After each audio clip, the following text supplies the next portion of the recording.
afternoon. I'd like to make some comments on behalf of President Trump.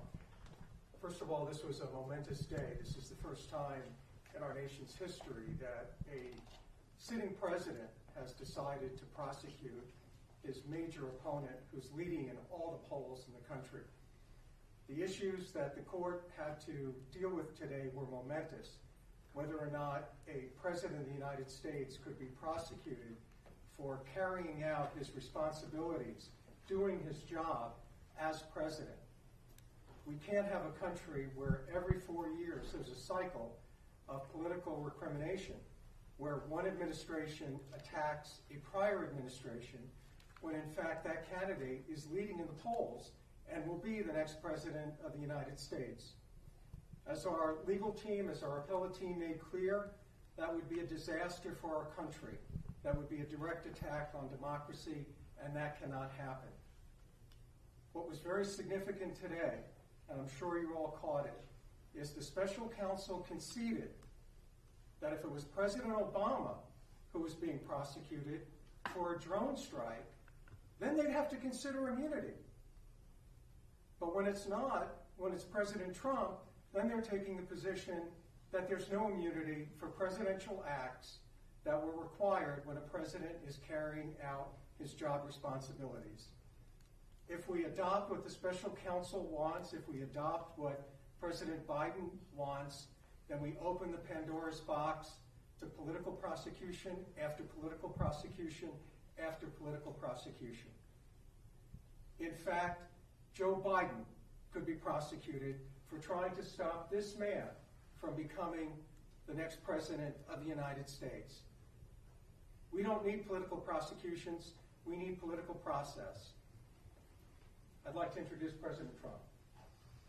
Well, I want to thank you all, and we had a very momentous day in terms of what was learned and what they've conceded. They conceded two major points that were they were right in doing it. I don't think they had much of a choice, but they're very, very big, very powerful points.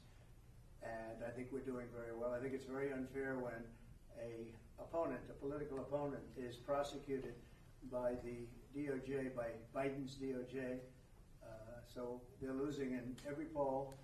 They're losing in almost every demographic.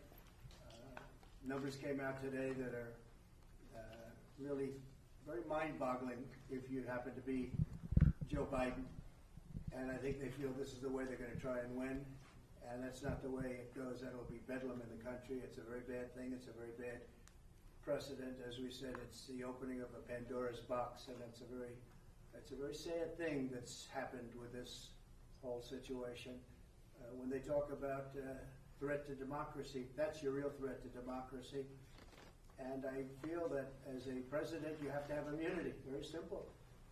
And if you don't, as an example, if this case were lost on immunity, and I did nothing wrong, absolutely nothing wrong. I'm working for the country, and I worked on very hard on voter fraud because we have to have free elections. We have to have strong borders. We have to have free elections. Those two things almost above all.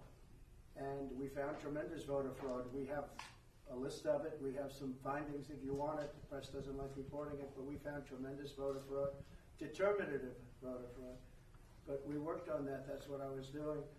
And they were talking about after. Well, nothing has to do with after I left. It was during the time. And that was what they really focused on today during the appeal. And they concede that, and everybody concedes that. And if it's during the time, you have absolute immunity. So we'll see how it all works out. We have a great argument. We have an argument with, they conceded two major points today. In fact, I think it's probably a concession. You have to ask the lawyers, Todd, if you'd like to talk about it. But they conceded 2 points that I think were, by normal standards, if it weren't me, that would be the end of this case. But sometimes they look at me differently than they look upon others, and that's very bad for our country. You had a very big event yesterday, as you saw, in Georgia, where the district attorney is totally compromised. The case has to be dropped. They went after, I guess, 18 or 20 people. They wanted to go after a lot of other people. They wanted to go after senators. she was out of her mind. Now it turns out that that case is totally compromised. In fact, they say she's in far more criminal liability than any of the people she's looking at. So I think that when you look at what happened, where they pay a lawyer with absolutely no experience $700,000 who happens to be her lover or her boyfriend, and then they go on trips and vacations together, very expensive vacations together. And the reason they paid him so much because he was after me, because this way they can afford to pay him a lot more. It probably passes a certain test. And that's a very sad thing that happened in Georgia. And I would imagine that case is going to be dropped. Every legal analyst that I've spoken to, every legal analyst that I've read have said that case is so compromised now it has to be dropped. Very good people were very badly hurt by that case. It's a shame. Very good people. People did nothing wrong. They did nothing different than what Democrats have been doing for years and years and years, whether it's slates or anything else that you're talking about. But they were very hurt, and it turns out that she profited tremendously in that case. It's illegal. What she did is illegal. So we'll let the state handle that. But what a sad situation it is. I want to thank everybody for the fairness. We've been covered very fairly. Most people agree that we're entitled as a president to immunity. If you didn't have immunity, as an example, Joe Biden with the prosecutor, we're not going to give you $1 billion unless you get rid of the prosecutor that's after the company or his son or whoever it is they're after. But he wanted that prosecutor gone, and he's on tape saying it. Or you could say the horrible job he's done at the border where our country is being destroyed, or the horrible situation that took place. The lowest moment, I think, in the history of our country was Afghanistan, the way we withdrew. Not that we withdrew, but the way we withdrew. With shame, we surrendered. People killed, 13 great soldiers killed, many unbelievably, horrifically hurt, wounded, hurt. And hundreds of people died on both sides. Hundreds of people died. He could be prosecuted for that. So you can't have a president without immunity. You have to have, as a president, you have to be able to do your job. But if this didn't work out, if I wasn't given immunity, then other presidents, when we talked about today, President Obama with the drone strikes, which were very bad. They were mistakes, terrible mistakes. And you really can't put a president in that position. So I think most people understand it, and we feel very confident that eventually, hopefully at this level, but eventually we win. A president has to have immunity. And the other thing is I did nothing wrong. We did nothing wrong. The investigation of the election, which was a rigged election, everybody knows it. And if you look at, they didn't use state legislatures. They didn't. They went to the FBI, and you look at FBI and Twitter, the Twitter files with the FBI, all of the horrible things, the FISA court, the signed documents, the lying to Congress, and the stuffing of the ballot boxes, all on tape. Stuffing of ballot boxes, all on tape. Government tape.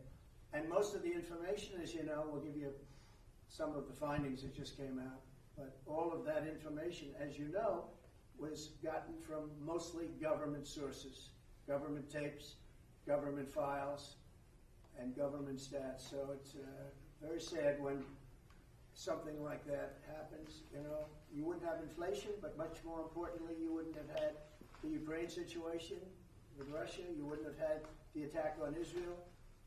You'd have a much different economy right now. You'd have a great economy, and we would be respected all over the world the way we were just 3 years ago. So I want to thank everybody very much, and we think we had a very good day today. The concession of these two major points was pretty amazing, and honestly, I'm very glad they did it. I think they did the right thing. Thank you very much. Mr. President, you just used the word bedlam. Will you tell your supporters now, no matter what, no violence?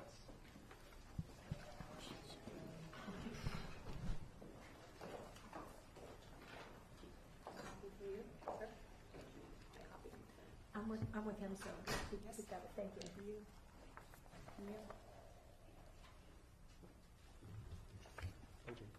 Hey, sure. Okay. Thank you. Good to see you.